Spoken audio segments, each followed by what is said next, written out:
और कितनी गर्मी हो रही है, गर्म पानी पीऊंगा मैं? दिमाग से पैदल है तू? और तुझे मैंने कितनी बारी बोला कि इस गिलास में मुझे मत दिया कर, कांच वाले गिलास में दिया कर। ये कहां से गांव की कवार पकड़ के लेके आया मैं। भैया आप ऐसे क्यों बात कर रहे हो भाभी से? तो कैसे बात करूं? इसको 20 बारी समझाया, इसको रहने का तरीका सारा कुछ सिखाया, उसके बाद भी गवारों की तरह रहेगी तो क्या करूं मैं? भैया अगर आपको ठंडा पानी चाहिए था तो आप प्यार से भी तो बोल सकते थे ना भाभी से। वो आपकी इतनी इज्जत करती हैं, उनमें इतने संस्कार हैं। और वैसे भी वो आपकी सारी बातें इसलिए नहीं सुनती हैं क्योंकि आप उनके पति हैं, वो इसलिए सुनती हैं क्योंकि आपकी रिस्पेक्ट करती हैं, वो आपसे प्यार करती हैं। और इनको इनकी माँ ने नहीं सिखाया है कि कब और किससे किस तरीके से बात करनी है। आपको पता है आप इतना कुछ बोलते हो लेकिन फिर भी भाभी कुछ नहीं बोलती है। वो आपसे बहुत प्यार करती हैं, हमारे परिवार का कितना ख्याल रखती हैं, चुपचाप सब कुछ सहती रहती हैं। इसलिए नहीं क्योंकि वो शादी करके इस घर में आई हैं, इसलिए क्योंकि वो हमें अपना परिवार मानती हैं। इन्होंने पता भी है क्या क्या सेक्रीफाइस करा है अपनी जिंदगी में। अरे तो क्या सेक्रीफाइस कर लिया इसने? सिर्फ यही रह रही है इस घर में, मैं नहीं रह रहा।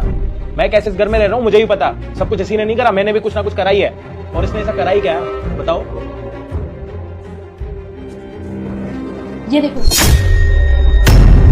ये सूट, ये पिछले 1 साल से यही सूट पहन रही हैं। क्या लेके आते हो आप इनके लिए?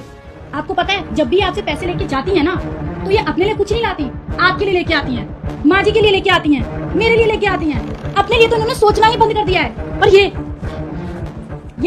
टूटी हुई चप्पल पहन रही है 5 साल से। आपको शर्म नहीं आती भैया? पर एक बात बताओ भैया, आप इनको अपने घर जाने नहीं देते हो।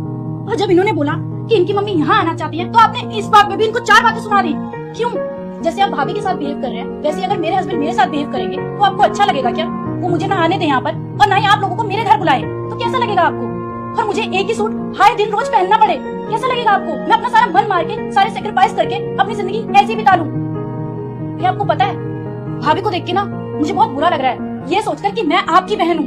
मैंने आपसे उम्मीद नहीं रखी थी कि आप भाभी को ऐसे रखोगे। एक बात बताओ भैया, जब लड़की की शादी होती है ना तो वो शादी के बाद अपने सास ससुर के, नंद के या देवर जेठ के भरोसे नहीं आती, वो सिर्फ और सिर्फ अपने पति के भरोसे आती है। वो ये सोचती है कि मेरा पति मेरा साथ देगा। और अगर यहाँ पे पति साथ ना दे तो सोचो अगर पूरा परिवार भी साथ दे देगा तो क्या फायदा उसका? बताओ आप।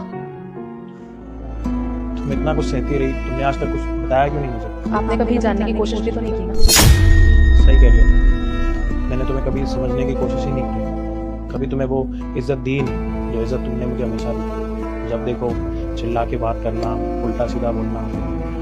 अरे तुम्हारी गलती क्या थी? तुम मेरी पत्नी हो, इतना ध्यान रखती हो मेरा। और आज के बाद ना मैं तुम्हारे ऊपर कभी चिल्लाऊंगा भी नहीं, प्रॉमिस।